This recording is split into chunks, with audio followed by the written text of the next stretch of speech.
Welcome back to our live training session. In this training module, we're going to be taking a look at how to dial in our flex fuel tuning with our fuel tech. It's actually really simple. We've already taken all the steps to calibrate everything 100% on our petrol fuel. So the main fuel table, main spark timing table, the cold start tables, the hot start tables, all of that has encompassed the petrol fuel that we're running, which is 10% blended ethanol in our petrol fuel. Now, we're going to be learning how to drain the fuel out of the fuel system using the fuel tech, and then put in the ethanol fuel and do the calibrating and tuning. It's actually pretty straightforward. Let's first talk about how to actually get the fuel out of the fuel system. Now, on my EP3 chassis, I am a returnless style fuel system. In this situation, I don't have the ability to drain it out using a return line. And I can't drain the fuel tank because it's all sealed factory Honda components and parts. So how do I actually get the fuel out? Well, the easiest way in this case is to take the feed line, which I have set up from the firewall, which is a hard line to the firewall. Then I have an adapter to a -6, which then goes up to the aftermarket fuel rail. I've just taken a number 6 line with a male-to-male fitting, and I've connected the feed line to the other additional line, and I'm running that line into an empty can. That allows me to now jump into my fuel pump conditions and set it to always on, and that allows the fuel pump to constantly run and run the fuel out of the actual fuel tank. Now, there is going to always be a half gallon to a gallon of fuel in the tank. You're never going to get that out. That's okay.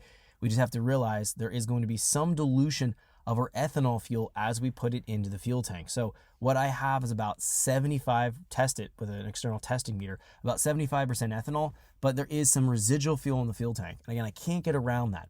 So there's going to be some cross blending, and we'll probably end up with an ethanol blend percent of somewhere between 45 to 55%. And then once I run this all the way down and then I fill up with ethanol again, my ethanol content will go higher. So it's going to be what we have to go to work with here, and there's just no way around it. The only way we can control this would be if we use E98 or pure ethanol and pour that into the fuel system and allow that to dilute down, and we could probably get ourselves to E85. Or an E90, or controlling that blend with the pure ethanol, but I don't have that available. I'm just using pump ethanol fuel from a local gas station, again, that tests with a winter blend about 75%. Now, how do I get the fuel out here in terms of our programming? We know we have our feed line connected to an external line ran into a can. All I need to do is jump down here on the side. Let's go here into our other functions option, and we're going to move in here to our fuel pump. Right now it's set to timed. Timed is going to prime our fuel pump for 3.5 seconds when we key on engine off, and then it runs the pump as soon as we crank over the engine. It starts to prime the system. I want to go and turn this to always enable, and then I'm going to go ahead and write this to the ECU. Now the fuel pump will constantly run, and I actually can hear the fuel pump running right now. As soon as this completes, the fuel pump doesn't actually stop priming. It's constantly running. So we're going to allow that to run all the fuel out of the tank. I'm going to wait till I have the low level light on my OEM dash kick on, telling me that the tank is actually emptied, or at least emptied to the point where it's not going to be safe to run the fuel pump anymore. If we have no fuel in the tank and we continue to try to run that pump, you can burn the pump out because it's going to get hot. It uses the fuel to cool itself down. So I'll wait till that light comes on. We'll come back in here and we'll talk about the next step in working with our flex fuel based tuning. I'll be back here in a few minutes. All right, so I allowed that fuel to run out into the can, almost filled the can up. I had about a little over a quarter of a tank of gas, and I had a 5-gallon pail. It almost filled that up, and the light came on, and that's where I stopped things. Then I returned the feed line back to the original state, putting right into the fuel rail, and then I filled up the fuel system with ethanol. I filled up with 5 gallons of that 75 winter blend ethanol. I put that in the tank. So now we have some form of an ethanol blend in the tank. The sensor hasn't picked up on it yet. We can see right now the ethanol blend is just showing 10%. Now, I did also return the fuel pump control back to timed option, and I uploaded that to the ECU because I want to go back to the traditional priming with the fuel pump. We don't need to keep it always on. That was just to pump the fuel out of the tank because, again, I don't have an external drain on the tank or any easy way to get the fuel out of the tank. Okay, so now that we've went through draining the fuel out and then putting the ethanol fuel in, let's now talk about the actual flex fuel feature. If we go down here under our programming options, so let's jump in here to our map options. I toggled off flex fuel. We can see it's turned off. I toggle that off again because that that wasn't getting consistent reading and it was causing issues. So I'm going to go toggle it on right now.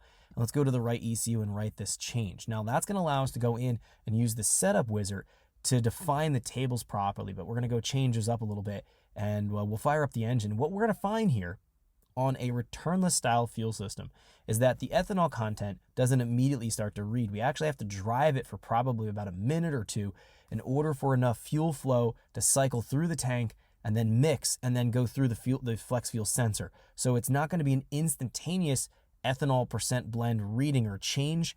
A return style fuel system will cycle the fuel much quicker, and you can typically find that the ethanol blend will actually pick up fairly quick within 5-10 seconds. Typically after you're running the engine, because it's going to mix much quicker. A little bit different situation with the returnless, so we're going to have to drive a little bit here. But let's turn on the flex fuel. We don't want to drive anything until we've actually configured this. So let's jump into flex fuel here. So under flex fuel, we're going to find the default blend in case of an error on flex fuel sensor. This is going to be what it defaults to if the sensor starts to have problems in its reading. We'll leave it at 10% ethanol. That's okay if you wanted to do that.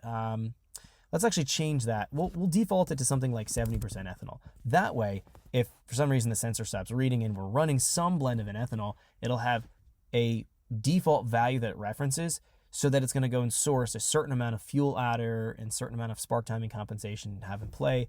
That should be okay in terms of that default value. 70 to 80% is fine, so I'll leave it at 70. Now there is some other options here. Safe reading of the ethanol blend. Discard reading during engine start. Use values before cranking and with fuel pump on. Now, this would be something to consider if you have the flex fuel sensor on the return line in a return style system. You're going to find that when you're cranking and the fuel flow hasn't gone through the ethanol sensor, that could be problematic because it's not going to detect the ethanol content right away. And if you're cold starting, for example, you need a lot more ethanol fuel under cranking compared to petrol fuel, so it's going to skew up how the engine starts. This may be something to consider if you have the flex fuel sensor on a return style system and the flex fuel sensor on the return line. I always recommend to put the flex fuel sensor on the feed line for this exact reason, so that we don't have to worry about the fuel flowing through the sensor on the return line and potentially having some problems such as starting or even at high fuel flow situations where the majority of the fuel is going into the injector and not much is going to the return line. That can cause erratic reading in your ethanol concentration reading, and as a result, you can have all kinds of erratic fuel or spark timing delivery. That's what these two options here are going to allow you to deal with. So discard reading with high load, use values below 2,500 RPM. That's where you have pretty consistent fuel flow on the return line with your flex fuel sensor. That's going to be the option that you would want to go ahead and choose, so that it ignores any of the high load, high fuel flow situations, again, where flex fuel sensors in a return line, return style system, a lot of fuel going into the engine and not a lot going through the return line, we're going to have some problems there. So this allows you to get around that. You probably want to toggle those on. Now in my situation, my flex fuel sensor is mounted in the engine bay on the feed line. I have zero issues with this. Even if you have a return style fuel system, put the flex fuel sensor on the feed line. Now, the flex fuel sensor internal volume is about the equivalent of a -6 line. If you're running a -8 or a -10 or larger in fuel line, obviously this is going to be a problem. They actually make a bypass splitter so that you're able to run fuel into a flex fuel sensor as well as bypassing across it or around it in order to feed the fuel flow into the engine properly and still get a good ethanol reading on the feed line. Always recommend putting it on the feed line. It is much superior for a lot of reasons, as I just described. So depending on where you have it mounted, you may want to consider moving it to the feed line. And then if it's a fuel flow restriction, then go ahead and use one of those bypass setups.